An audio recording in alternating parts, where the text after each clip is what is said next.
খোয়াই জেলা তপশিলি জাতি ও উপজাতি দপ্তরের উদ্যোগে বুধবার দুপুর 1টায় খোয়াই নতুন টাউন হলে আয়োজিত হয় উপজাতি নৃত্য প্রতিযোগিতা ও সেলাই মেশিন বিতরণী এবং তপশিলি জাতীয় ছাত্রছাত্রীদের মধ্যে পুরস্কার বিতরণী অনুষ্ঠান। এই দিনের এই অনুষ্ঠানের সূচনা করলেন রাজ্যের উপজাতি কল্যাণ দপ্তরের মন্ত্রী বিকাশ দেববর্মা।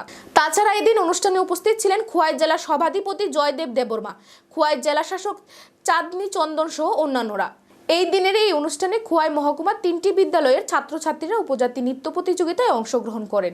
তাছাড়া খোয়াই জেলার 6টি ব্লক এলাকায় 94 জন তপশিলি জাতি ও তপশিলি উপজাতি মহিলাদের মধ্যে সেলাই মেশিন বিতরণ করা হয়। পরবর্তীতে তপশিলি জাতি ছাত্রছাত্রীদের মধ্যে মেধা তালিকা অনুসারে পুরস্কার বিতরণ করা হয়।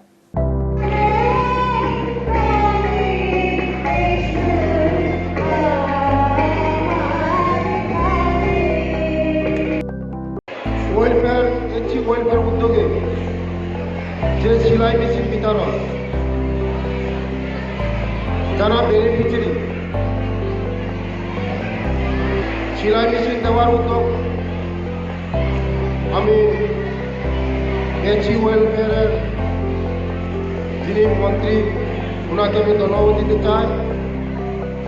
যারা আজকে সেলাই মেশিন পেয়েছে আগামী দিন ওরা নিজের পায়ে নিজে দাঁড়াতে পারবে এবং যারা আজকে ছাত্রছাত্রীরা মেরিট অ্যাওয়ার্ড পাবে আগামী দিন এই ছাত্রছাত্রীরা আমাদের দেশের ভবিষ্যৎ হবে।